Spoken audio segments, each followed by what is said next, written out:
मेरे परम गुरुदेव भक्तिदायी माधव महाराज जी, परमेष्ठी गुरुदेव जगत गुरु भक्ति सिद्धांत शास्त्री ठाकुर कृष्ण प्रभुपाद के चरणों में दंडवत प्रणाम करके उनसे हेतु की प्रार्थना करता हूँ। प्रभुपाद पार्षद और मेरी पूरी गौड़ी विष्णु संप्रदाय के चरणों में दंडवत प्रणाम करके उनसे हेतु की प्रार्थना करता हूँ।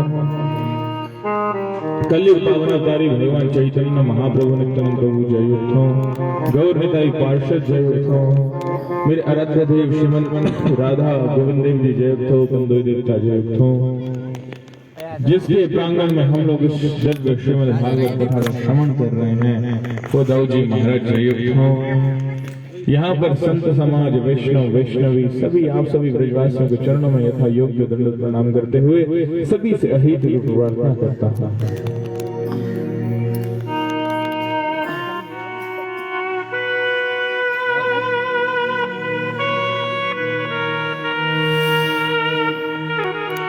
हरे कृष्णा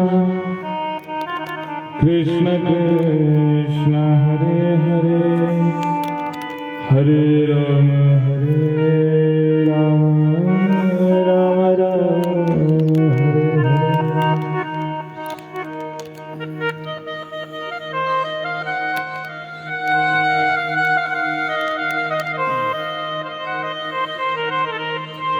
आज हम लोग श्रीमद् भागवत के इस अंतिम दिवस में विश्राम दिवस में प्रवेश कर चुके हैं।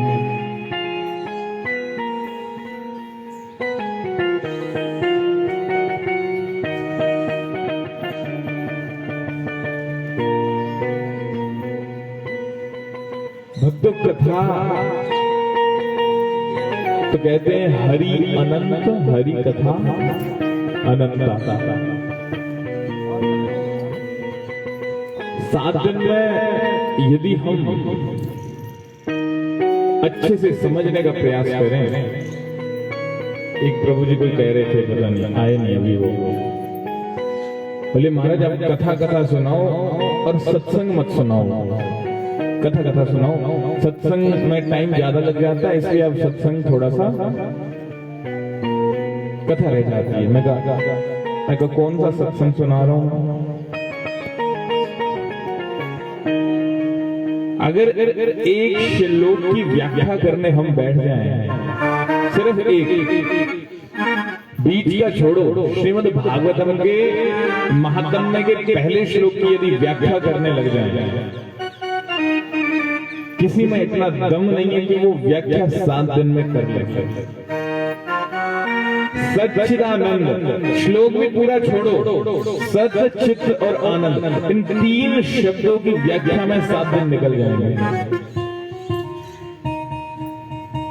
सिर्फ 3 शब्दों की व्याख्या में,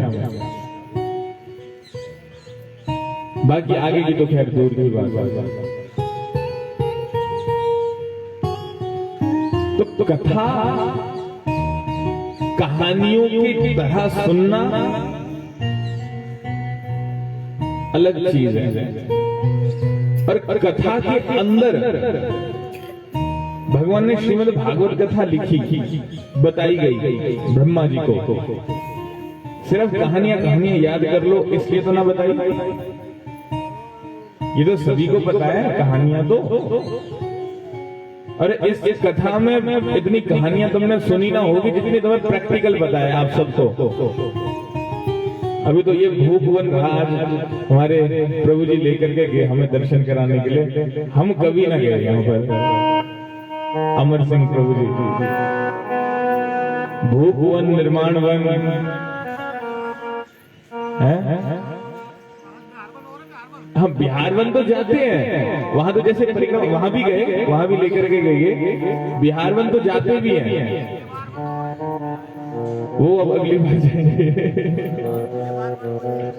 अब आगे बढ़ो, ठीक। हाँ वही तो जाके तो आए, निर्वाण वहां भी जाके आए और भूपवन वो भी जाके, दोनों जगह जाके आए। बताओ, यहां पर कोई परिक्रमा भी ना जाती, इतनी 84 कोस की परिक्रमा होती है, इन दोनों वनों में परिक्रमा भी कोई नहीं जाती। सब यहाँ दाऊ जी आते, दाऊ जी से बिहार वन जाकर के सीधा आगे निकल जाते हैं।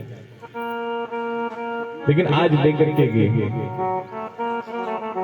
तो इतनी कथा हम लोग बोल नहीं सकते जितनी आप लोग जानते हो। सही बता रहा हूं, कोई कितना बड़ा से बड़ा कथावाचक बन जाए, वो इतनी कथा नहीं जानता होगा जितनी ब्रजवासी का एक बच्चा जानता होगा। गुप्त गुप्त कथा है, गुप्त गुप्त लीला है भगवान की। अब भूख बन गए, बताओ, भागवत जी का स्थान है, उसके बाद आज दर्शन किया। तो कथाएं तो कहानियां तो आप सबको हमसे ज्यादा पता है, लेकिन उन कथाओं से, उन कहानियों से जो हम सुन रहे हैं, इसमें भगवान की नित्य लीलाओं से हमें क्या शिक्षा मिल रही है, ये बड़ी इंपॉर्टेंट बात है, ये बहुत जरूरी बात है।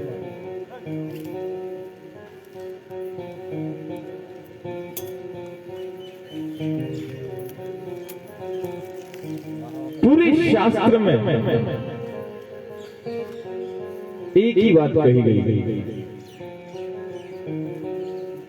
हरि का नाम जप।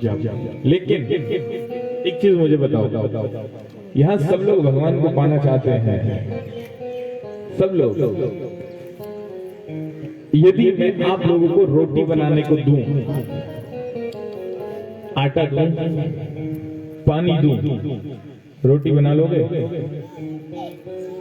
है मैया, रोटी बना लोगी? ना बना पाओगी। अच्छा, आटा दूं, पानी दूं, आग भी दे दूं, रोटी बन जाएगी? हैं? अच्छा, बेलन चाहिए, चकना और अच्छा, चकना दे दूं, बेलन ना दूं, बनेगी? ना बनेगी। अच्छा, अब आटा दे दूं, पानी ना दूं, चलो चकना बेलन दे दूं, तब भी ना बनेगी? अरे भैया, रोटी ना बनानी आती? अच्छा, तवा भी चाहिए? अच्छा, चलो अब क्या करूं, तवा भी दे दिया, पानी भी दे दिया, आटा भी दे दिया, चकना भी दे, बेलन नहीं दूंगा, अभी लकड़ी भी चाहिए? ए छोरी बड़ी तेज है भैया, ये परफेक्ट है, शेफ का काम किया इसने। रोटी बनाने के लिए आटा, चकना बेलन, पानी, लकड़ी, आग, तवा, है दिया जलाई, ये सब चाहिए। एक भी चीज अगर नहीं दूंगा, रोटी बनेगी? हाँ, ना बनेगी।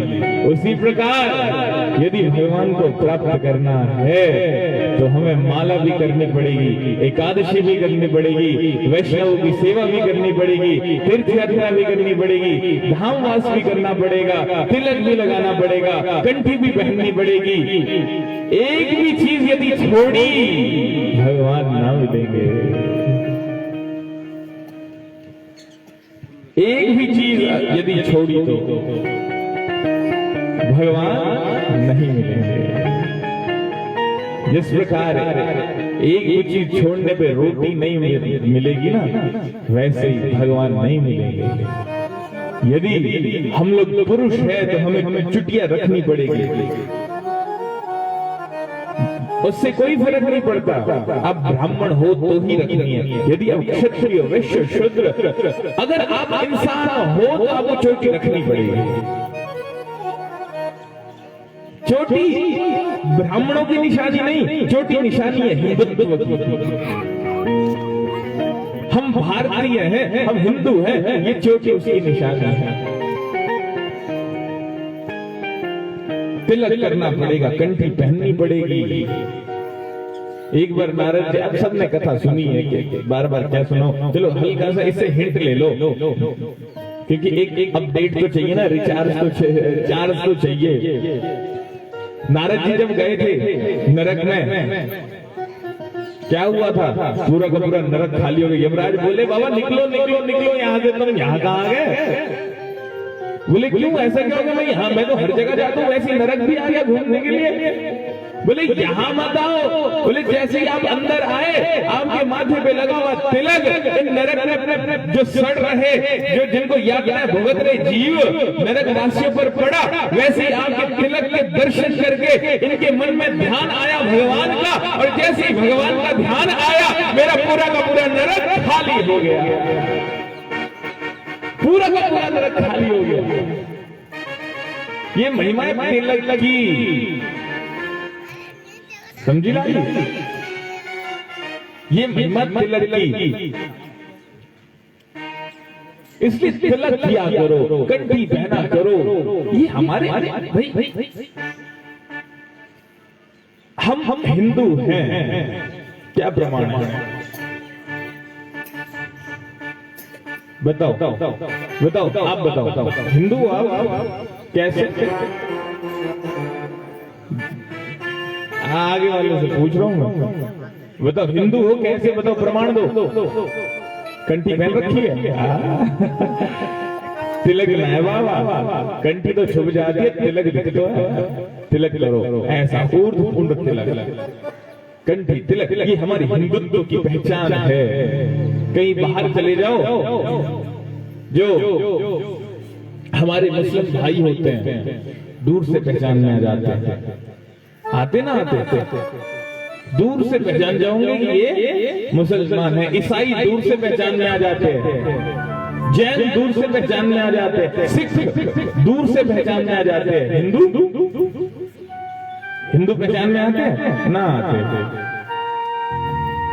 जो अपने समाज के ना वही आते और कोई ना आते। वो तो बस एक बना रखी है कि हाँ जी ये हिंदू है, लेकिन हमारा निशान कहाँ है? हमारी आइडेंटिटी कहाँ है? These attire which we are wearing, ये हमारी आइडेंटिटी है, ये हमारी पहचान है। बोलो हरे कृष्णा। कल हमने कथा सुनी थी रुक्मणी जी के विवाह की। रुक्मणी जी का विवाह हुआ, उसके बाद प्रद्युम्न के जन्म की कथा आती है। प्रद्युम्न का जन्म होता है कैसे?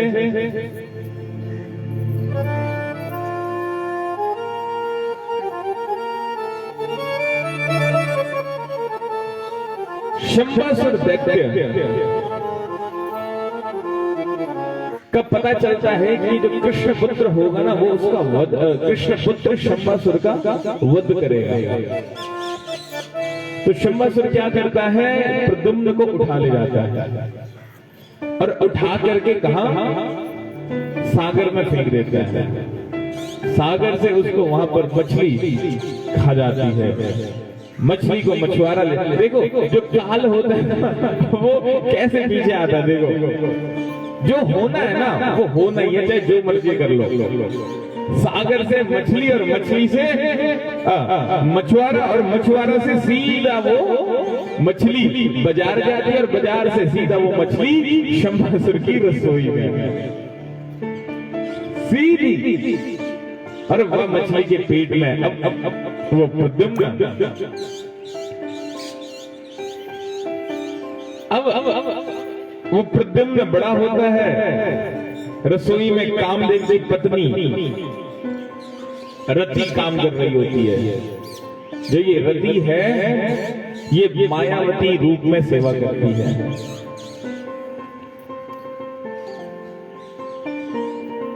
ये जो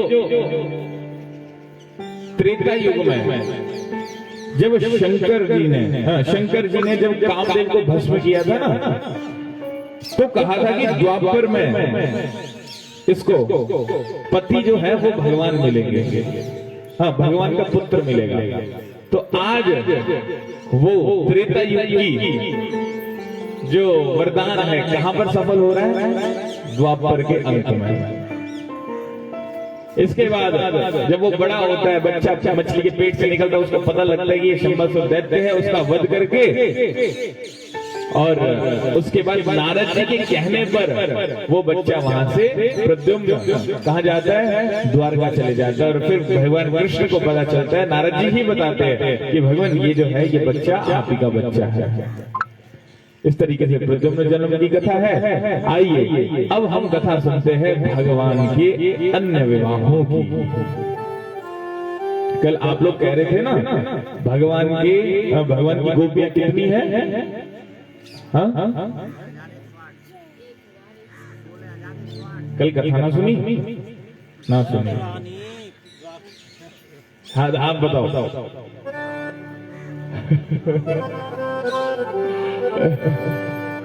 16,108 तो रानी थी। गोपियां कितनी थी? 108 अरब। 16,108 तो रानियां, वो तो द्वारिका में रानियां बोले तो पत्नियां, लेकिन भगवान कृष्ण की गोपियों के साथ भगवान ने विवाह नहीं किया। राधा रानी के साथ विवाह किया, गुपचुप तरीके से किया।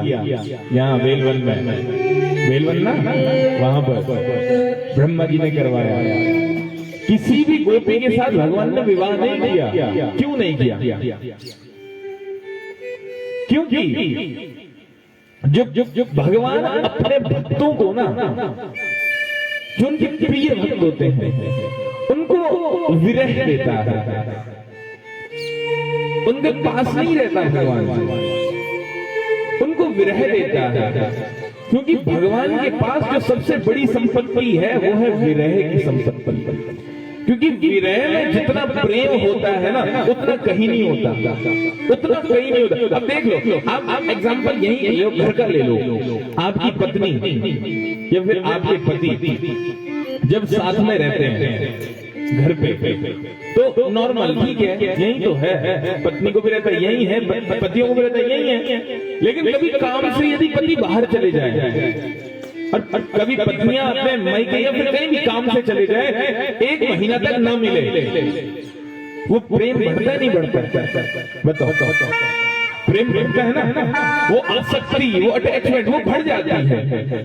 वो दूर रहने में जो प्रेम की गाढ़ता है वो पास रहने में नहीं है, वो पास रहने में नहीं है। इसी प्रकार भगवान, अब देखो, एक पुरुष या फिर एक स्त्री अपने पति को छोड़ करके किसी और से प्यार करे, ठीक है, या फिर अपनी पत्नी को छोड़ के किसी और औरत से प्यार करे, वो अपनी पत्नी को रात को अकेला छोड़ जाएगा, लेकिन दूसरी औरत को नहीं छोड़ेगा, दूसरी औरत को नहीं छोड़ेगा। ये संसारी एग्जाम्पल है, ये भगवान के एग्जाम्पल के साथ लागू नहीं होता, लेकिन समझने के लिए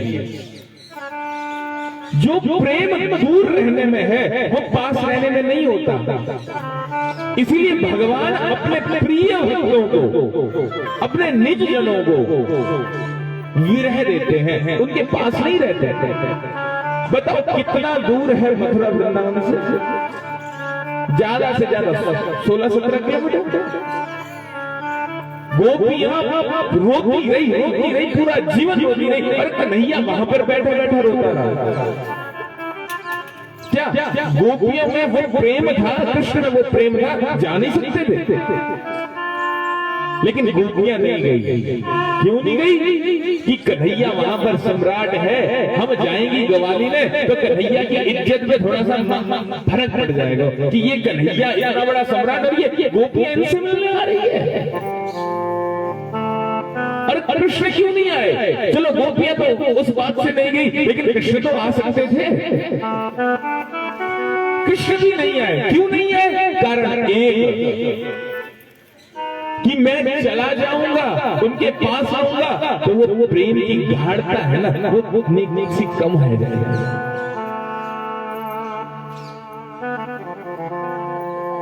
वो देखी कम रह जाएगी। कृष्ण उनसे इसीलिए दूर रहे, ब्रजवासियों को अपना विरह दिया, क्योंकि जो प्रेम विरह में है वो कहीं नहीं है। पास रहे तो क्या आता है मन में, अरे चलो खा ही लिया होगा, छोड़ो ना, खाना ना खा ही लिया होगा। लेकिन जब दूर है तो एकदम वहीं पर ध्यान रहता है, अभी उन्होंने खाया कि नहीं खाया। अगर पति कहीं बाहर चले जाए काम से, दूर चले जाए, बेटा किसी का दूर चले जाए काम से, सुबह से शाम तक माँ बाप उसकी राह देखते हैं, अरे बेटा तूने खाया नहीं खाया। बेटा सुबह उठ गया, ऑफिस आराम से पहुंचा नहीं पहुंचा, ऑफिस से घर आ गया, ऑफिस में किसी ने सुबह अगर बात ना भी हो ना तो भी सुबह से शाम तक ध्यान में अपने जो दूर रहेगा, चाहे बेटा रहे, पति रहे या पत्नी रहे, उसी का ध्यान रहता है। वैसे ही वो गोपियां, वैसे ही वो कृष्ण, उन गोपियों के दिमाग में 24 घंटा केवल एकमात्र कृष्ण का ध्यान। कृष्ण ने अभी खाया है नहीं खाया, कृष्ण ने अभी सोया नहीं सोया, कृष्ण अभी क्या कर रहा होगा, कृष्ण अभी खेल रहा होगा, कृष्ण अभी अपने गृहस्थी के कार्य कर रहा होगा, कृष्ण अभी यशोदा देवी मैया के साथ होगा, कृष्ण अभी पढ़ रहा होगा, कृष्ण अभी ब्राह्मणों को दान दे रहा होगा, कृष्ण हमारी याद कर भी रहा होगा कि नहीं कर रहा होगा।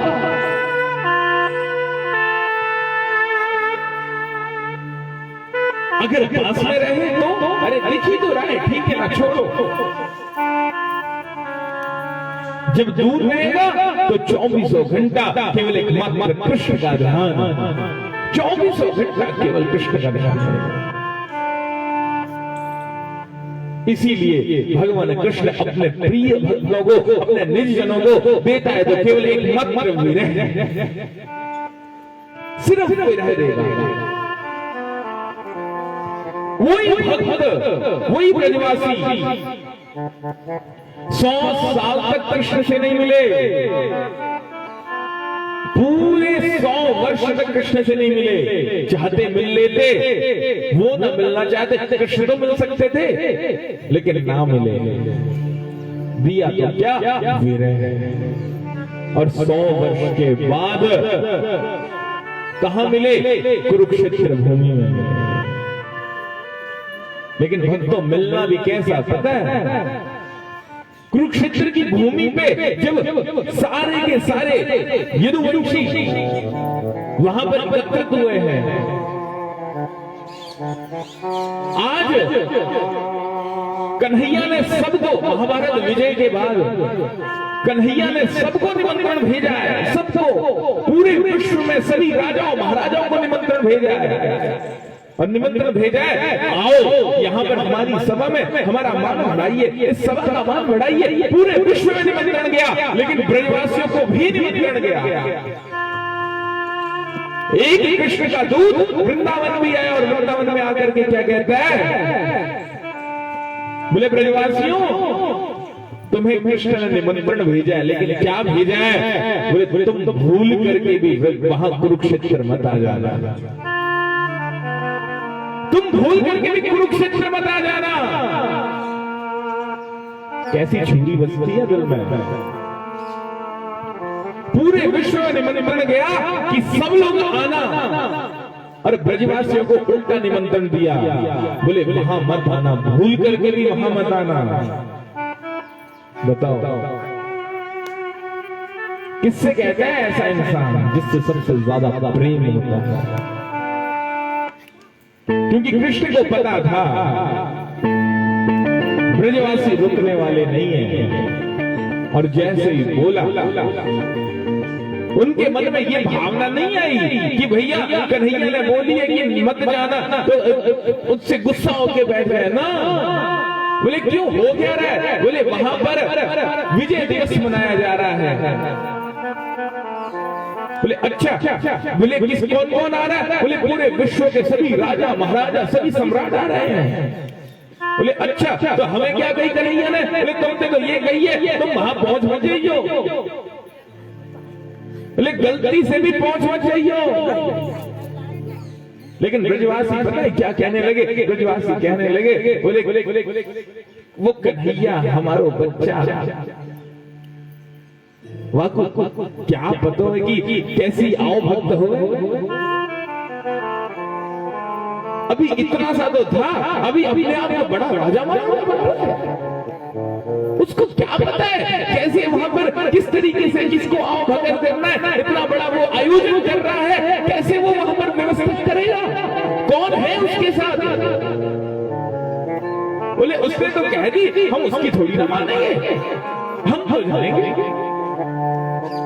और पूरे ब्रजवासी कुरुक्षेत्र की भूमि पर भागे भागे भागे भागे, कोई बैलगाड़ी कोई घोड़ा गाड़ी कैसे ले करके हे कन्हैया हमारे हैं, हमारे हैं, हमारे हैं, सब लोग वहां पहुंचे। और वहां पहुंच करके कन्हैया ने सबसे कह दी, द्वारपालन थे ब्रजवासी आए तो गेट लगा दे, यो अंदर भरने वाले यो। द्वारपालों ने भी वैसा ही किया। ये सारे के सारे ब्रजवासी भक्तों गेट के ऊपर चढ़ के दीवार नाम करके एक दूसरे की पीठ पे चढ़ के बोले तुम गेट ना खोलोगे तो क्या हम अंदर ना जाएंगे? और जैसे ही कन्हैया को देखा ना,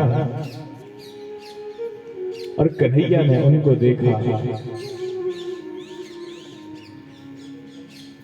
वो जो इतना 100 वर्षों का विरह था, आज कन्हैया के दर्शन करके वो विरह दूर हो गया।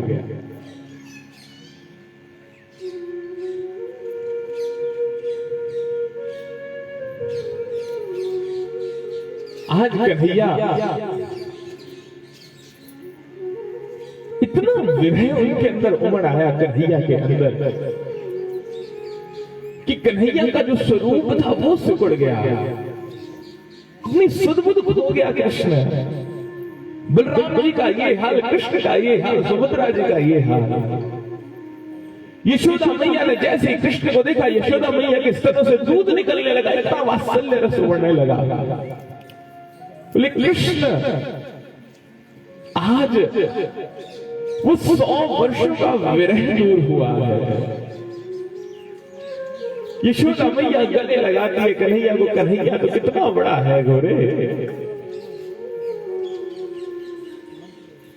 जब ब्रज से गया था इतना छोटा सा, 11 वर्ष का गया था, अब कितना बड़ा हो गया। 100 वर्ष के बाद उसे देख रही है वो यशोदा मैया। यशोदा मैया कन्हैया को एक सेकंड के लिए अपनी आंखों से ओझल नहीं करती थी। सोचिए 100 वर्ष उस यशोदा मैया ने कैसे काटे। वो नंद बाबा बोले कन्हैया ने इस बूढ़ी माँ का तो ख्याल कर लिया होता,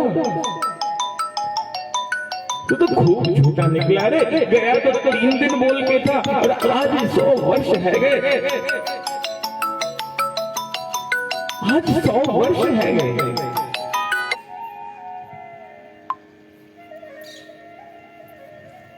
वो कन्हैया को सब लोग गले लगा रहे हैं। कृष्ण का जो स्वरूप था ना, रो रो करके कृष्ण की बुरी हालत है कृष्ण की। कृष्ण की आंखों का जो काजल था, रो करके आंसू से नीचे पूरे मुख में लग गया, और पूरा मुंह कृष्ण का वैसे ही कार्य और ज्यादा कार्य है गए।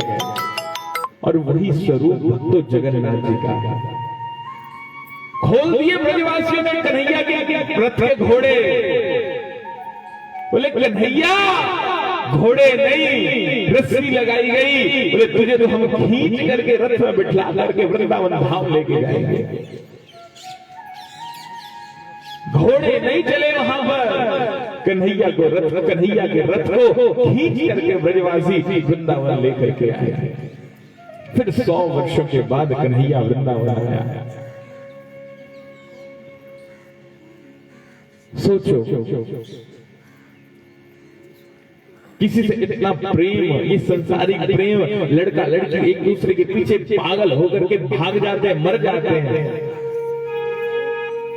लेकिन वो कृष्ण अपने प्रिय जनों को, अपने निज जनों को देता है तो केवल एक मात्र विरह तड़पाता है, पास नहीं आता।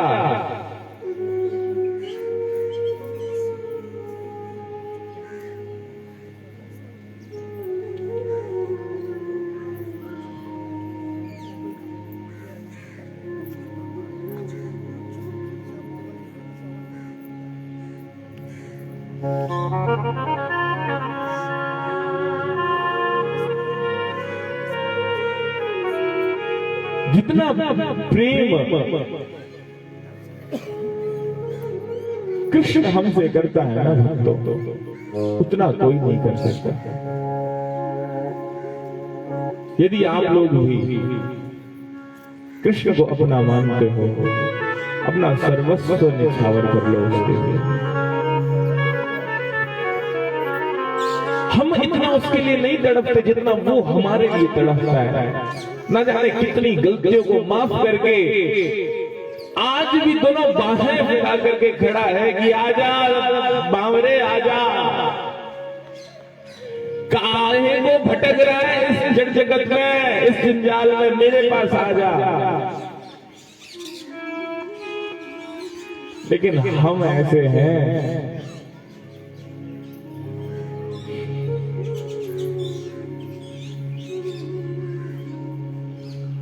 चलो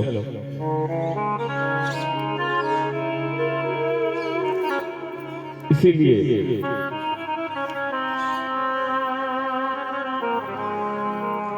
भगवत गीता में सिर्फ मात्र कृष्ण ने बोला, ममैव अंश जीव लोके जीव भूत सनातन।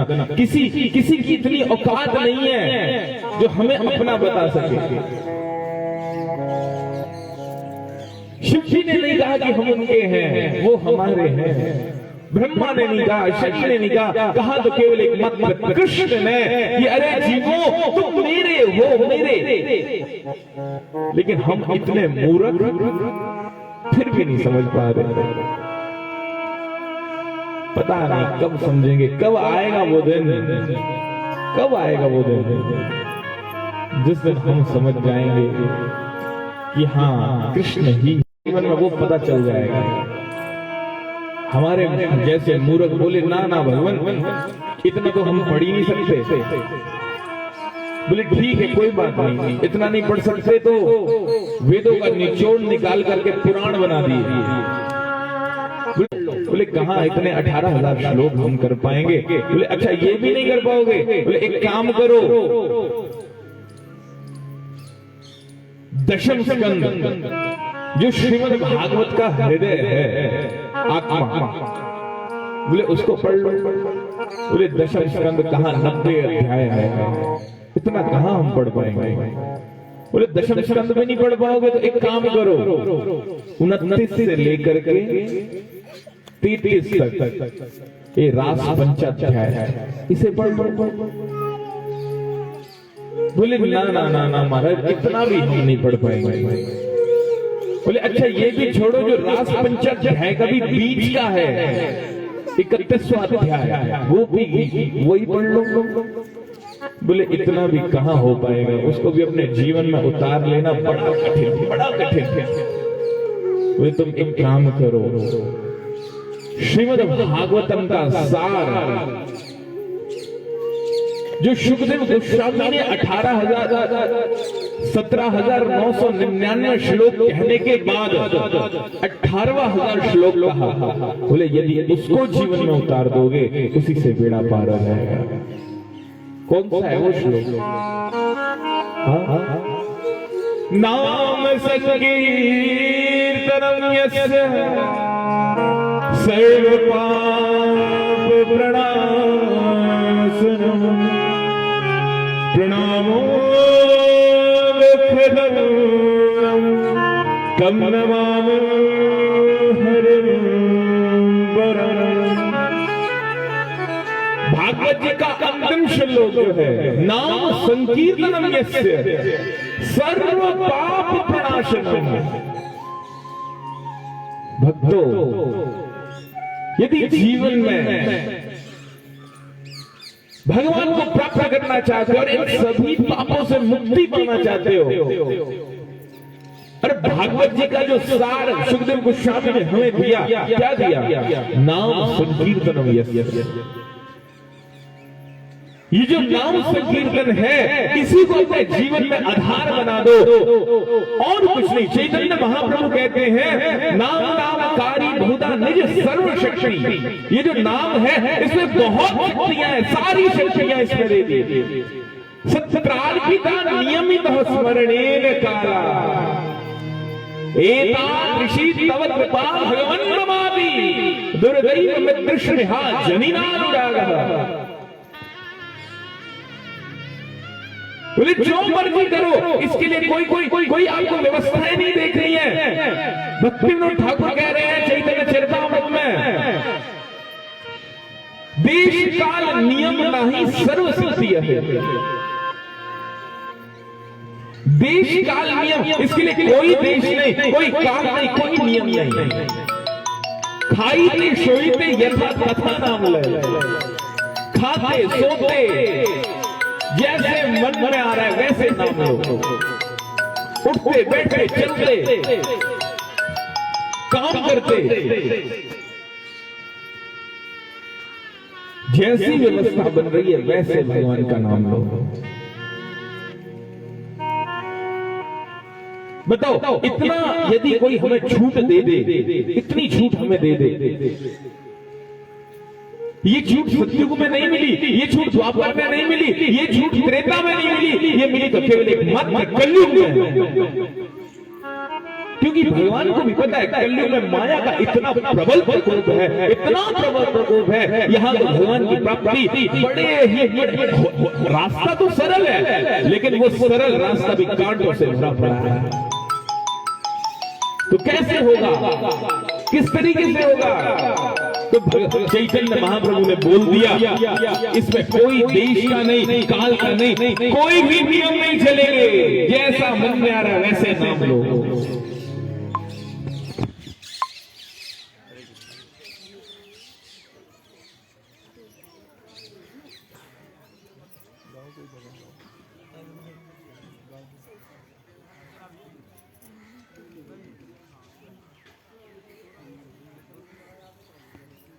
हरे कृष्णा।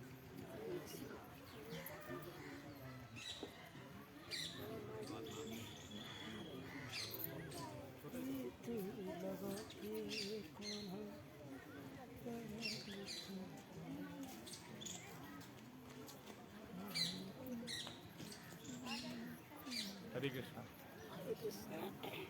करो करो कीर्तन करो। हरे कृष्णा हरे कृष्णा कृष्ण हरे हरे।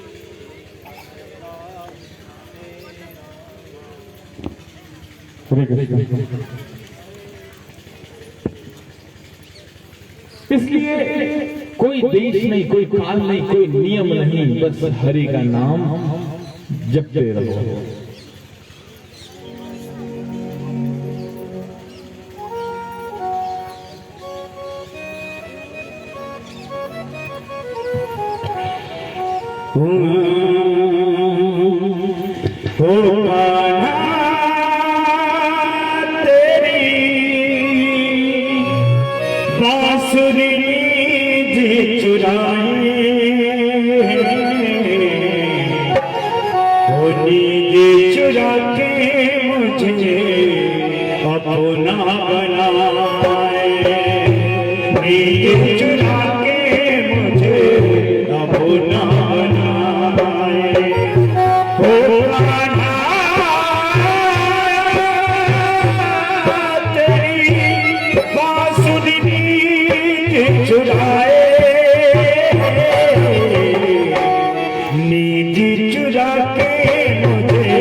भरे आए रे तेरी याद सता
बड़ा दुख पाया एक पल में मोहे चैन आया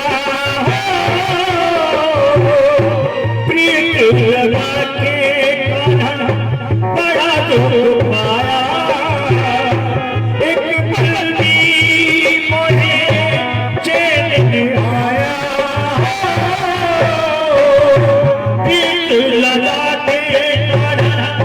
बड़ा दुख पाया एक पल में मोहे चैन आया मेरा जीवन बुराई तेरी याद सताए मेरा जीवन बुराई तेरी याद सताए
बड़ा दुख पाया ढूंढ ढूंढ के बड़ा दुख पाया प्रीत लगा के बड़ा दुख पाया ढूंढ ढूंढ पाना में बड़ा पछताया तेरी याद सताए मेरा चैन चुराए मेरी याद सताए मेरा चैन चुराए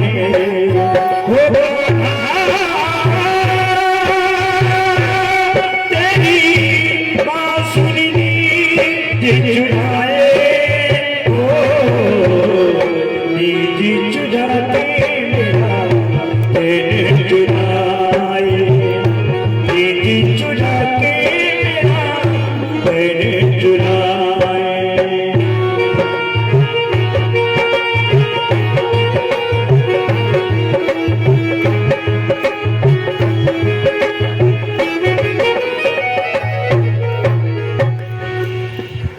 इस प्रकार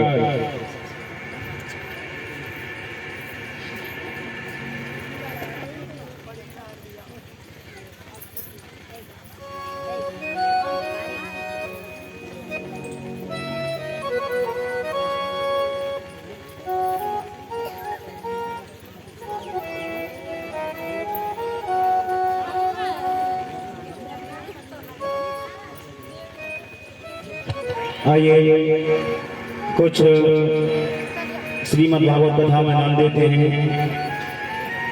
500 रुपये भीमा गोवा से और 500 रुपये मान से गोवा से डीलर साहब और 500 रुपये देवो पंडित ओवासी, इनके लिए बार बार धन्यवाद।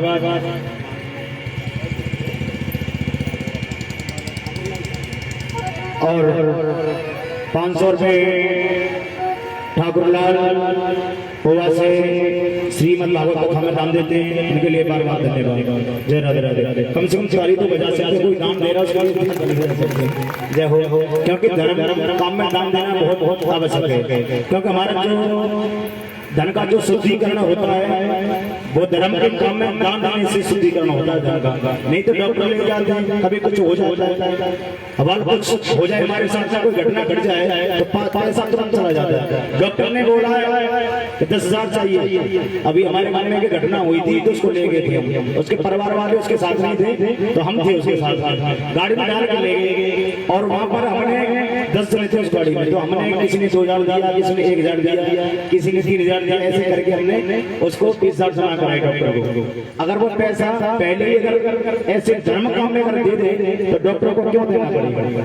तो ऐसे ही हम तो चाहते हैं कि हमारा ये गांव ओवा गांव खुशहाल बना रहे, ऐसा सुंदर गांव है, वृंदावन से कम नहीं है।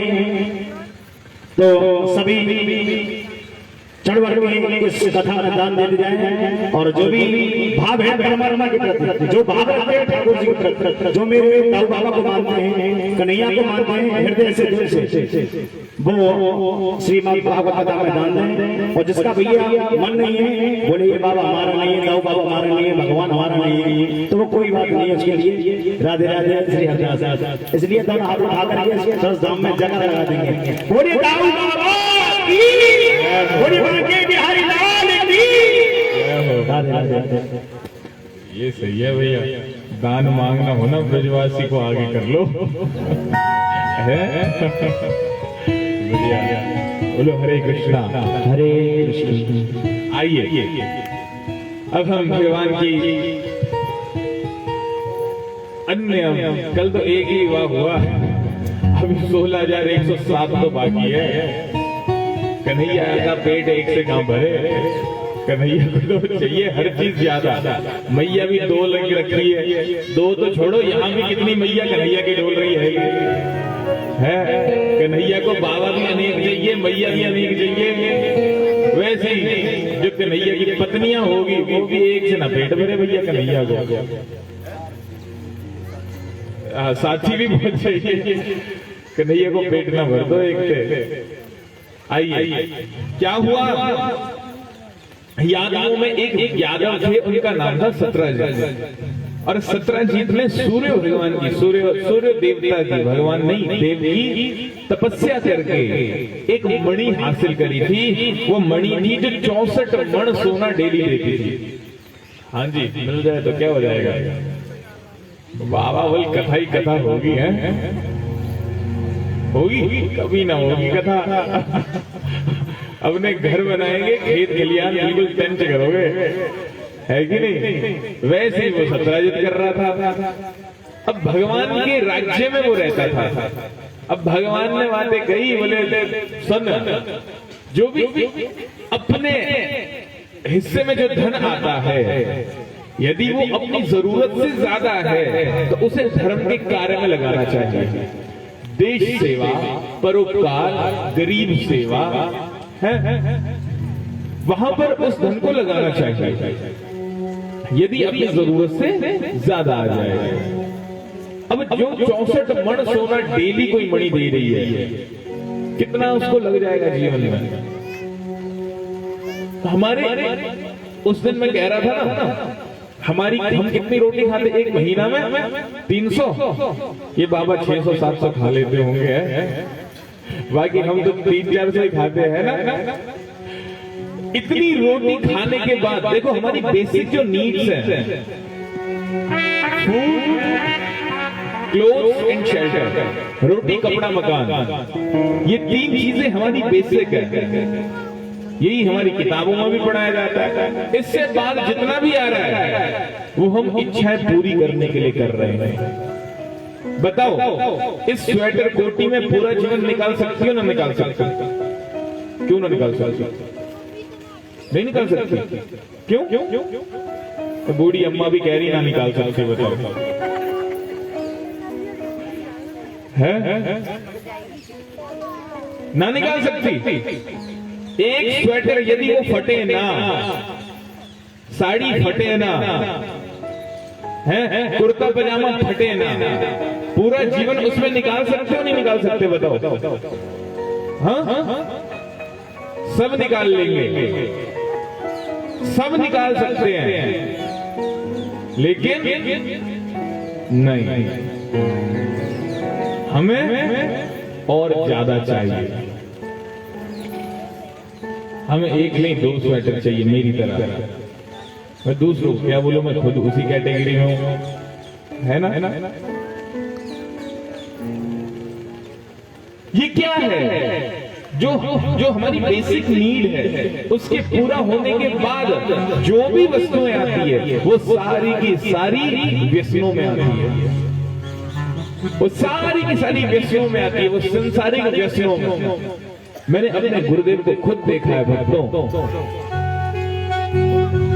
खुद देखा है। मेरे गुरुदेव अगर कुर्ता कहीं से फट जाए ना, हर कथा में उनको नए कुर्ता मिलते हैं। भाई भक्तों का वो एक आवरण, कथा व्यास को एक आवरण दिया जाता है, हर कथा में नए कुर्ता मिलते हैं। सही बात बोल रहा हूँ, कभी भी उन्होंने वो कुर्ते नहीं पहने। हम कंपटीशन लगाते गुरुदेव से, अगर किसी ने नया कुर्ता पहना दिया तो वो जीतेगा। जो गुरुदेव के शिष्य हैं नहीं पहनते, कभी नहीं पहनते, कभी नहीं। फट जाएगा उसी को सिल देंगे। कई जगह वो पेन रखते हैं गुरुदेव में, है ना, वो जेल पेन की स्याही निकल जाती कई बार, उसका दाग यहाँ कुर्ते में लगा हुआ है। बोले तब क्या हो गया, दाग ही तो है।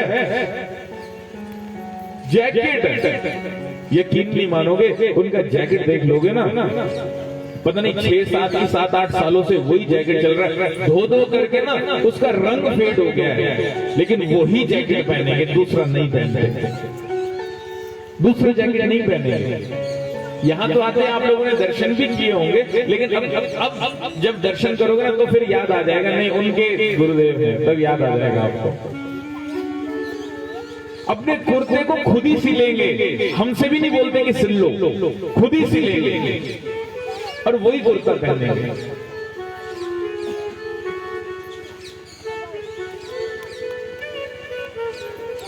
और आज की डेट में गुरुदेव का एक मठ यहाँ चल रहा है, वृंदावन छिंपारी में चल रहा है, वृंदावन में चल रहा है, हिमाचल में इतना बड़ा मठ चल रहा है, आपका कलकत्ता में है, असम में है, मेदिनीपुर में, अभी त्रिपुरा में है, मायापुर में है। ज्यादा नहीं तो कम से कम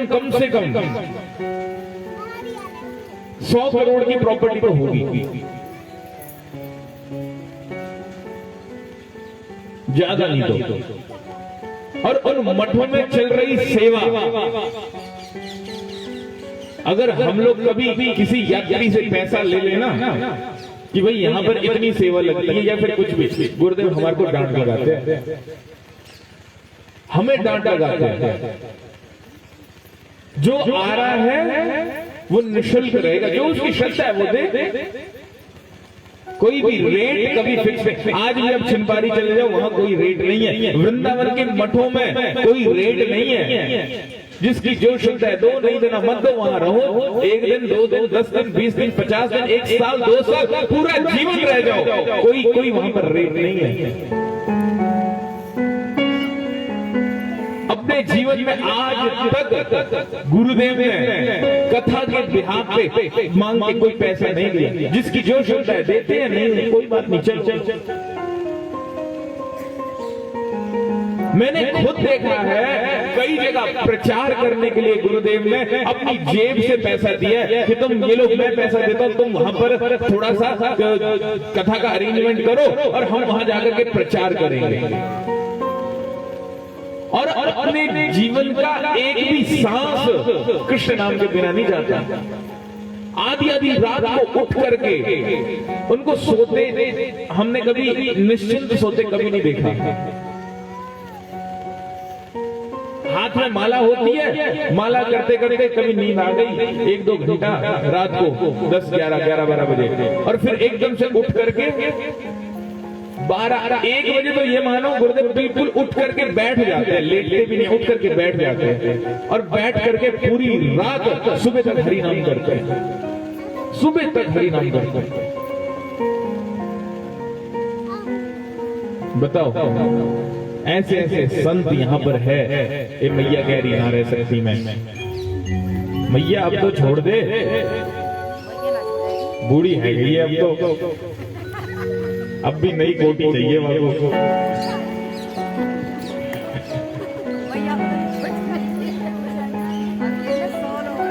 तो उसी प्रकार सत्राजीत जो था, सत्राजीत को 64 किलो सोना, 64 मण सोना डेली मिल रहा है उससे, और 64 मण सोने के बाद में, 64 मण सोने के बाद में, और वो भी डेली, उसकी जो अपनी प्रॉपर्टी है वो अलग। कन्हैया ने कही, बोले बाबा एक काम कर ले, ये जो मणियां हम दे दे, हम क्या करेंगे इससे, देश सेवा करेंगे, क्योंकि कन्हैया द्वारका के राजा है, ऐसा कोई भी कार्य हो वो राजा को दे देना चाहिए, कुछ भी इस तरीके की, क्योंकि वो क्या करे, अब राजा भी अच्छा होना चाहिए। कन्हैया तो राजा अच्छे थे, वहां रावण भी राजा था, कन्हैया तो राजा अच्छे थे, राजा को दे दो, राजा क्या करेगा, उससे देश की तरक्की में वो काम करेगा।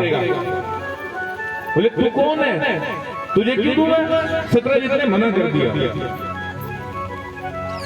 बोले मैं नहीं दूंगा। बोले नहीं देगा तो कोई बात नहीं, मत दे।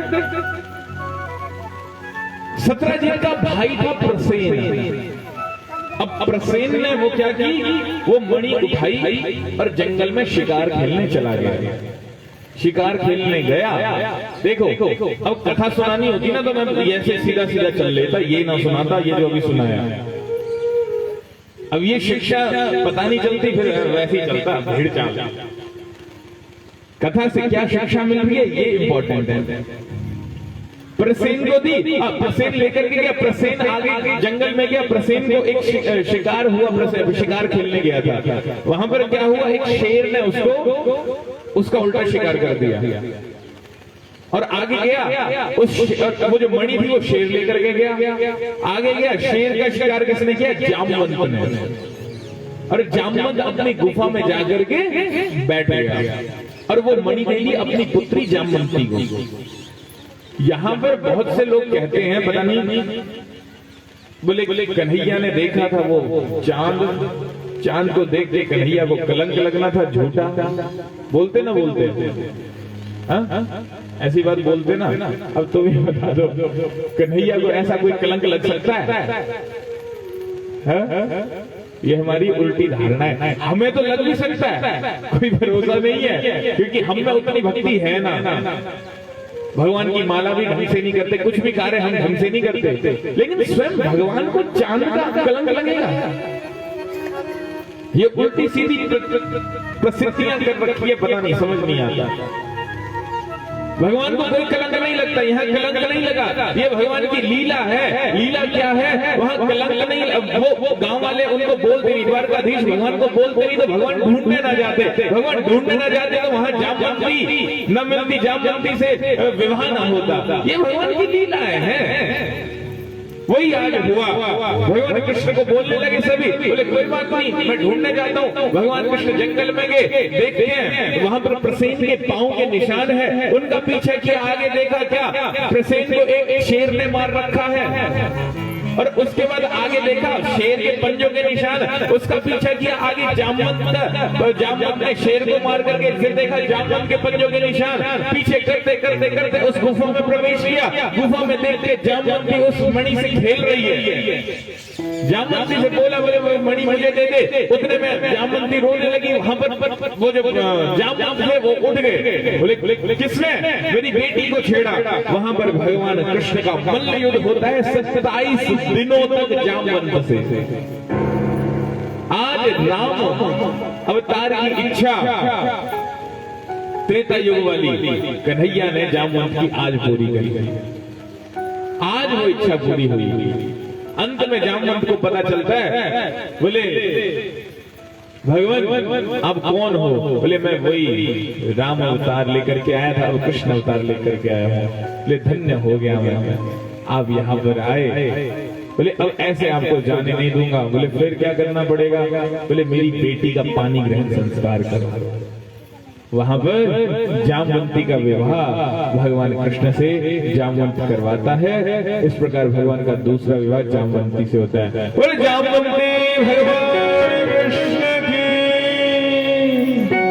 आगे मणि को लेकर के मणि को बोला कि ये मणि आपको मैं दहेज में दूंगा, ऐसे नहीं दूंगा ना, वो नहीं बोला। उसके वो मणि को लेके घर आए, घर में सत्रजित को दी, सत्रजित को मणि दी। मणि दे करके बोले भगवान मुझसे गलती हो गई, अब आप एक काम करो। बोले क्या काम करना है? बोले मेरी जो पुत्री है सत्यभामा, इसके साथ पाणी ग्रहण संस्कार करो, और ये जो मणि है ये मैं ऐसे नहीं दूंगा, ये मैं आपको दहेज में दूंगा। बोले ठीक है। यहाँ भगवान का तीसरा विवाह सत्यभामा से होता है। बोले सत्यभामा भगवान कृष्ण की। आगे वो जो मणि है भगवान किसको दे देते हैं? अक्रूर जी को दे देते हैं कि आप अपने पास रखो, क्योंकि आप इसको परोपकार में लगाओगे। तो इसलिए आपके पास भी जो यहाँ पर धन संपत्ति है मुझे मत दो, लेकिन किसी को भी दे दो, महात्माओं को। यहाँ भी अक्रूर जी को दी ना, तो यहाँ भी दे दो। जिसने खजाने छुपा रखे हैं। कहाँ है भैया? मैं बैठा हूँ, जाने से पहले दे दो। ठीक है, बोलो हरे कृष्णा। आगे भगवान का चौथा विवाह होता है। भगवान दिल्ली आए हुए थे। जब दिल्ली आए हुए थे तो भगवान ने देखा कि पांडवों का क्या हिस्सा है, खाना वन पांडवों को दिया है, वो सारी व्यवस्था भगवान देखने आए थे। जब देखने आए तो यमुना के किनारे से, दिल्ली में भी यमुना बहती है, यमुना के किनारे से भगवान का रथ निकल रहा था। वहां देखा एक कन्या यमुना जी के किनारे पे अकेली बैठी तपस्या कर रही है। अर्जुन को बोला, अर्जुन जाओ देखो कौन है। अर्जुन गया, उस कन्या से पूछा, बोले तुम कौन हो? बोले मैं सूर्य देवता की पुत्री हूँ। बोले यहाँ पर तपस्या कर रही हूँ कब से? सतयुग के अंत से, और तपस्या कर रही हूँ भगवान कृष्ण को पति स्वरूप में पाने के लिए। बोले मैं और कोई नहीं, मैं स्वयं जमुना मैया हूँ, यमुना हूँ। बोले आज सूर्य भगवान, पहले तो मैं यमुना के बीच में तपस्या कर रही थी, पानी के बीच में, लेकिन आज मेरे पिता आए। पिता ने आकर के कहा, बोले आज बेटी तुम्हारे जो ये तपस्या इतनी बड़ी करी है, इसकी पूर्णाहुति का समय आ गया है। तो कहते आज मैं बाहर आई हूँ। बोले हाँ तुम्हारा समय हो गया, ये रहे तुम्हारे कृष्ण।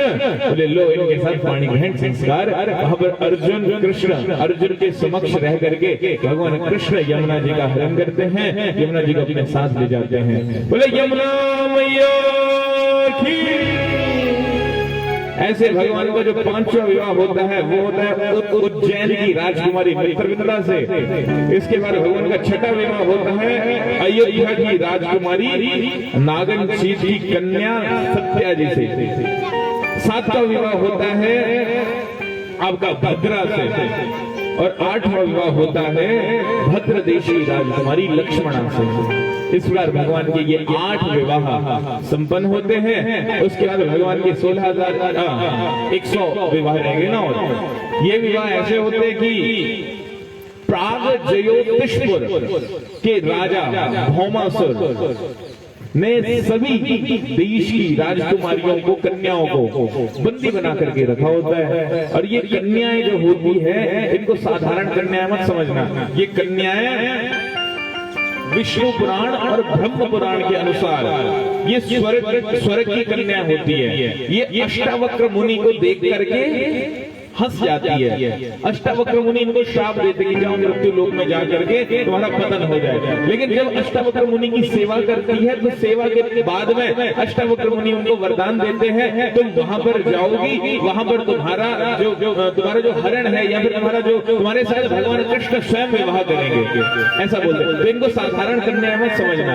भौमासुर ने इनको छुआ तक नहीं था, छुआ तक नहीं। और भौमासुर विष्णु पुराण और पद्म पुराण के अनुसार ये ये भौमासुर भी और कोई नहीं था, भगवान कृष्ण ने वो अष्टावक्र मुनि की जो श्राप दिया था उसको पूरा करना था। ये भौमासुर भी भगवान कृष्ण ही थे, बन के आए हुए थे, समझे? तो क्योंकि भगवान कृष्ण की पत्नियों को कोई छू सकता है? कोई नहीं, किसी में इतनी हिम्मत नहीं है। तो यहाँ पर भौमासुर को मार करके भगवान ने ये लीला करी और 16,100 कन्याओं के साथ भगवान ने वहां से विवाह किया। बोले भगवान कृष्ण की जय। इसके बाद अब बड़ी सुंदर कथा आती है। विवाह तो फटाफट है गए, क्योंकि आज लास्ट दिन में तो ऐसा होता है कि क्या बोलूं, सुनाने वाले को भी ऐसा लगता है बस अब हो गया, और सुनने वाले को भी लगता है हो गया। तो चलो यहाँ पर नारद जी ने देखा। अब नारद जी को ना बड़ी इच्छा रहती है, भैया आप देखते तो आए कि भगवान जी की गृहस्थी कैसी चल रही है। अब जो खुद कमारे होते हैं ना, उनको बड़ी इच्छा होती है दूसरों की घर की लड़ाइयां देखने में। होती नहीं होती है? सारे तो शादीशुदा बैठ रखे हैं। बोले हरे कृष्णा। तो यहाँ पर भी नारद जी ने सोचा, बोले भगवान यहाँ तो कलयुग में एक पत्नी ना संभलती, बोले कन्हैया इतनी सारी को कैसे संभाल रहा होगा? सोचने वाली बात है। बोले मैं जाके देख के तो आऊं। नारद जी गए, नारद जी ने देखा क्या? सबसे पहले रुक्मणी जी के महल में घुसे, द्वारका में। जैसे रुक्मणी के महल में घुसे, वहां पर क्या देखते हैं? भगवान स्वयं स्वर्ण की झूले में झूला झूल रहे हैं। जैसे नारद जी को भगवान ने देखा, अरे नारद जी आइए आइए आइए आइए, आपका स्वागत है हमारी गृहस्थी में, आइए नारद जी। क्योंकि भगवान कृष्ण ब्राह्मणों का बड़ा आदर और सत्कार करते थे। जैसे नारद जी को देखा, अपने झूले से उठ गए, उठ करके नारद जी को बुलाने लगे। तो नारद जी थोड़ा अंदर गए, बोले यहाँ तो सब सही चल रहा है मामलो। बोले देखें अगली वाली के घर पे गए, आगे वाली के घर पे गए, साथ ही में घर था सत्यभामा का। जैसे भगवान बोले वहां पर बोल करके गए, बोले कोई नहीं मैं आता हूँ, अभी सत्यभामा जी से भी बुलाऊंगा। वहां से बाहर निकले, गए आगे। जैसे सत्यभामा के दरवाजे से अंदर घुसे, देखते क्या भगवान कृष्ण वहां लड्डू का भोग लगा रहे हैं। भगवान कृष्ण लड्डू खा रहे हैं। अब जैसे भगवान कृष्ण ने सुदामा नारद जी को देखा, बोले नारद जी हे ब्राह्मण देव आइए आइए आइए, आपका स्वागत है, आइए। मैं तो आप तो अच्छे समय में आए, मैं तो प्रसाद पा ही रहा था, आइए अब मैं आपको भी प्रसाद पवाता हूँ।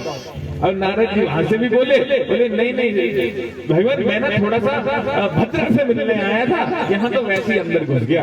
बोले अच्छा, बोले भद्रा का जो महल है थोड़ा आगे जाके है। वहां से भी नारद जी आगे निकले, भद्रा के कमरे में गए। अब जैसे भद्रा के कमरे में गए, वहां पर क्या देखते हैं भैया? वहां पर तो भद्रा भगवान के चरण दबा रही है, और भगवान अपने सोने के पलंग पर सो रहे हैं, और भद्रा उनके चरण दबा रही है, दास दासियां भगवान पे हवा कर रही है। जैसे बोले भगवान के बड़े मजे, वहां पर सोने की झूला में झूला झूल रहे हैं, यहाँ पर लड्डू खा रहे हैं, यहाँ पर सो रहे हैं। बोले जैसे भद्रा ने बोला आइए आइए ब्राह्मण देव आइए। ना ना ना ना, भगवान को सोने दो, मैं तक क्या कहते जामवंती से मिल के आता हूँ। बोले हाँ उनका घर अगला महल उनका है। जैसे आगे के जामवंती से मिलने, वहां पर क्या, वहां पर भगवान अब जामवंती से काफी दिन से भगवान की लड़ाई ना हुई। अब जब काफी दिन तक लड़ाई नहीं होती ना, तो पत्नी को ऐसा लगता है बोले लड़ाई नहीं हो रही, कुछ तो मामलो गड़बड़ है। तो फिर कुछ ना कुछ बहाने से ना लड़ाई का माहौल बन जाता है, बना ही देती है। नहीं भी बनाना होगा ना, बना देगी। तो यहाँ पर कन्हैया ने क्या कही, बोले आज सत्यभामा की इच्छा हो रही है कि काफी दिन से नोक झोंक ना हुई, तो यहाँ सत्यभामा ने जामवंती के साथ भगवान कृष्ण लड़ रहे हैं। बोले तुम ये नहीं करती। सत्यभामा नहीं प्रभु तुम ना करते। जामवंती बोलती आप ऐसा नहीं करते। आप भगवान बोले जामवंती तुम ये नहीं कर रही हो। बोले इतनी प्यारी प्यारी नोक झोंक हो रही है, जिसमें लड़ाई हो भी बाद में सुलझ भी जाए। अब जैसे ही नारद जी को देखा, बोले आइए आइए प्रभु आइए। बोले यहाँ तो सही नहीं चल रहा। बोले ना ना ना आइए, कोई बात नहीं, आप चिंता मत करो। मतलब भगवान नारद जी सुबह से शाम तक घूमते। अब 16,108 महल है, सभी रानियों के अलग अलग महल है। किसी में कन्हैया खा रहे, किसी में सो रहे, किसी में ब्राह्मण को दान दे रहे, किसी में गौदान कर रहे हैं, किसी में भक्तों के चरित्र सुन रहे हैं, कुछ ना कुछ लीलाएं भगवान कर रहे हैं। नारद जी यहाँ बोले अनंत रूप रूपाय विष्णवे प्रभ विष्णवे। बोले भगवान आपकी लीला भी दिव्य है। यहाँ पर हमारा एक पति हमारी सभी इच्छाओं को पूरी नहीं कर सकता। कर सकता है? बताओ, आपके पति आपकी सारी इच्छाओं को पूरी करते हैं? देखो सब हंस रही है, कोई ना कर पाते और ना ही कर सकते, कोई नहीं कर सकते। दुनिया के आदमी में इतना दम नहीं है कि वो माता जी की इच्छा, माताओं की इच्छा पूरी कर सके। ये दम तो है केवल एकमात्र कृष्ण में कि वो अपनी सभी पत्नियों का जैसा जिसका भाव है, जैसा जिसका मन है, उस हिसाब से उनको संतुष्ट कर रहा है। ये तो है केवल एकमात्र कृष्ण में। इसलिए आप सभी भी पति है, ठीक है। अब सारे मुझे ना घूर के देख रहे पीछे से। पति है, ठीक है, लेकिन हमारा वास्तविक पति आत्मा होती है कि होता है? आत्मा को क्या बोलेंगे आप सब बताओ? आत्मा होती है या होता है? होती है ना?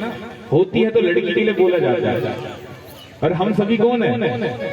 हम सभी आत्मा ही तो है। हम सभी, यहाँ पर कोई पुरुष नहीं है, यहाँ पर सभी स्त्रियां हैं। और स्त्रियां कैसी? भगवान कृष्ण की दासी, भगवान कृष्ण की सेविका है। यहाँ कोई पुरुष नहीं है। पुरुष है तो केवल एकमात्र कृष्ण, और कोई नहीं। तो इसलिए मेरे प्यारो, भगवान कृष्ण को अपना सब कुछ मानो, सब कुछ। लेकिन वो सेवा भगवान कृष्ण की कैसे मिलेगी? बिना गुरु पदाश्रय के नहीं मिलेगी। गुरु पदाश्रय पे रह करके ही वो सेवा मिलेगी। आगे अब भगवान की बोले दिनचर्या क्या है वो भी तो देख लें। भगवान की दिनचर्या जैसे देखते हैं, बोले भगवान सुबह उठ करके, वो परीक्षित जी पूछ रहे सुखदेव गोस्वामी से, बोले भगवान सुबह उठ करके क्या करते हैं? सोने के पात्र में घी भर करके अपना मुख देखते हैं सबसे पहले उठ करके, शुभ होता है। उसके बाद 13,084 गायों का गौदान करते हैं डेली। और उसके बाद स्नान और तिलक। अब फिर यहाँ तिलक आ गया, हे भगवान जितना पीछा छुड़ाओ फिर से। ये तिलक और कंठी तो भैया पीछा ही ना छोड़ रही है। तिलक और कंठी पीछा ना छोड़ रही। यहाँ पर भगवान स्वयं तिलक करते हैं, स्नान ध्यान करके तिलक, चंदन और कंठी तो खैर भगवान के गले में है ही है करके। आप देख लो भगवान के मंदिर में कहीं भी चले जाओ, बिना तिलक के भगवान दिखेंगे? ये तो अब ना ये कलयुग ने बेड़ा गर्क कर रखा है हमारा। पहले सभी लोग, माता जी लोग कौन सा श्रृंगार, 16 श्रृंगार आज भी प्रसिद्ध है, करते थे नहीं करते थे? 16 श्रृंगार करते थे ना। 16 श्रृंगार में तिलक भी आता था। अब बता दो, ये जो बिंदियां आज चली है ना, ये प्लास्टिक की बिंदियां, ये कौन से सुहाग में आती है मुझे बता दो जरा। किसी सुहाग में ये प्लास्टिक की बिंदी आती है? हाँ? बता दो, तुम खुद बता दो। किसी भी सुहाग में आती है? हाँ। अब तुमने पता नहीं कौन सा सुहाग प्लास्टिक को पैदा कर रही है भैया, मुझे तो समझ ना आ रही। सुहाग गोपी चंदन का लगाओ यहाँ पर। गोपियों के शरीर की, चरण की भी नहीं, पूरे शरीर की जो रज है उस रज को माथे पे लगाओ, तुम्हारा सुहाग भी इतना लंबा चलेगा, इतना लंबा चलेगा, भूल जाओगे। करवा चौथ कौन कौन करे यहाँ पर?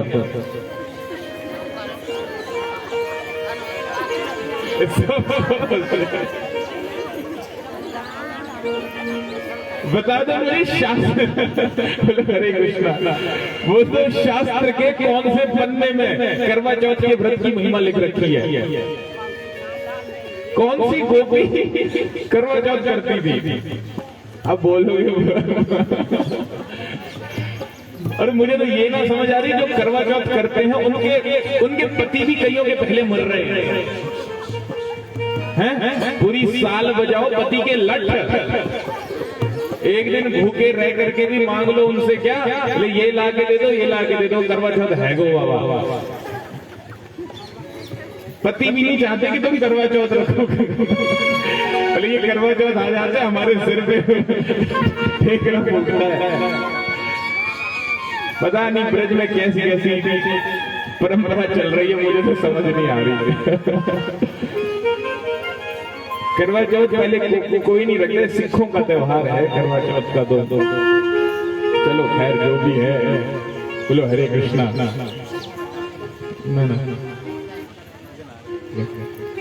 इसलिए मेरे प्यारो, इन नियमों को मान लो, कुछ नहीं जाएगा। ये बताओ, मैं यहां से चला जाऊंगा, मैंने तो आज शाम को चले जाना है, मेरा कोई फायदा है इसमें? आप लोग तिलक करोगे, कंठी पहनोगे, भगवान कृष्ण के लिए व्रत करोगे, भगवान कृष्ण के लिए सजोगे धजोगे, मेरा क्या फायदा है? हाँ, अब मैं भी आता यहाँ पर कथा सुना करके आप सबको चला जाता, क्या मेरा फायदा क्या है बताओ? कोई फायदा है? कोई भी 1% का भी फायदा मेरा है? आप तिलक लगाओगे, लाली 4 दिन से आ रही है कथा सुनने के लिए, आज तक तिलक ना लगो आगे माथे पे। अब जो आ रहा है उनकी तो शक्लें मुझे भाई याद हो रही है, कहीं गई। लगा लो, मैं हाथ जोड़ रहा हूँ, मैं पांव पड़ने के लिए तैयार हूँ। आप सबके इस व्यासपीठ से ही पांव पड़ रहा हूँ, नीचे उतर करके प्रणाम कर लूंगा। तिलक कर लो, कंठी पहन लो, अब तो भैया हाथ ही जोड़ने पड़ रहे हैं। इसमें तुम्हारो फायदा, मेरे को कछु ना जले, मेरे को कुछ नहीं मिलने वाला, कुछ भी नहीं। यहाँ भगवान कृष्ण तिलक कर रहे हैं डेली। उसके बाद क्या बोलते हैं? बोले उसके बाद भजन करते हैं। अब यहाँ परीक्षित जी ने रोक दिया, बोले भजन करते हैं? बोले भजन किसका करते हैं भगवान? भजन तो क्योंकि जो भगवान सर्वश्रेष्ठ है, जिनका भजन पूरी दुनिया करती है, वो किसका भजन करते हैं? तो यहाँ पर बोलो हरे कृष्णा, जोर से और जोर से और जोर से। अरे आवाज नहीं आ रही मुझे, और जोर से। यहाँ पर भगवान कृष्ण भजन किसका कर रहे हैं? तो यहाँ पर सुखदेव गोस्वामी बोलते हैं, ये भजन करते हैं द्वारका में रह करके भी ब्रजवासियों का, ब्रज गोपियों का, और विशेषतः राधा रानी का। ये राधा रानी का भजन करते हैं क्योंकि राधा रानी का ध्यान वहां पर इतने विवाह हो गए, फिर भी भगवान को नहीं जाता। उन्हीं का ध्यान, उन्हीं का जप, उन्हीं का तप। क्योंकि राधा रानी का नाम जितना मीठा है ना, उतना तो कृष्ण का भी है। तो मैं सच बताऊं, शास्त्र बोलता है रा बोलते हुए, जैसे ही हम रा बोलते हैं, भगवान कृष्ण अपने स्थान से जो भी कर रहे होंगे उठ जाते हैं, और था बोलते हुए भगवान भावक भागने लग जाते हैं, और भाग करके दोनों हाथ फैला करके हमें गले से लगा लेते हैं। बोले राधा रानी की जय। ओ मीठे रस से, ओ मीठे रस से भरोरी राधा रानी लागे, महारानी लागे, मन करो करो जमुना जीरो पानी लागे। राधा रानी लागे,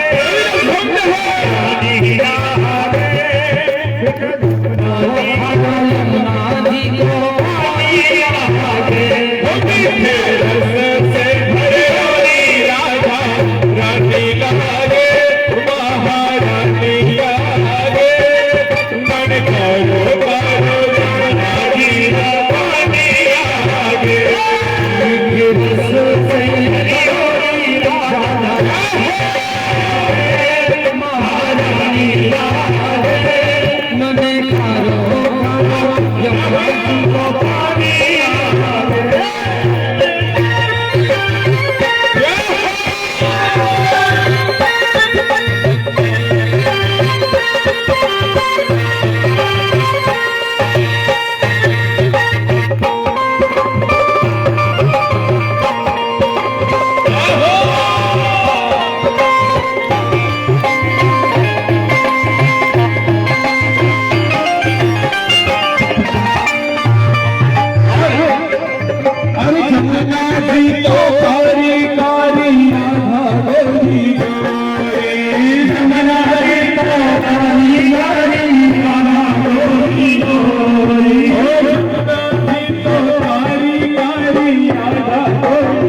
Thank you.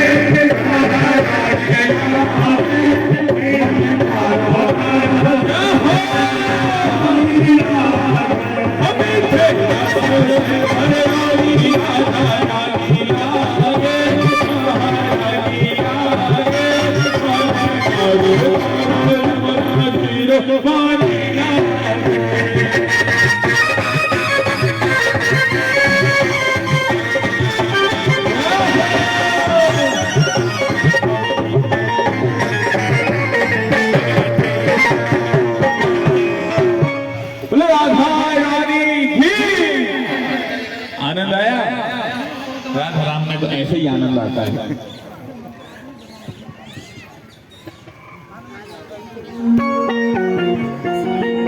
चलो इसके बाद भगवान भोग लगा करके पा करके उसके बाद भगवान कहाँ जाते हैं? उसके बाद भगवान चले जाते हैं सुधर्मा सभा में, अपने कार्यालय में। कोई द्वारिका गया है आप सब में से?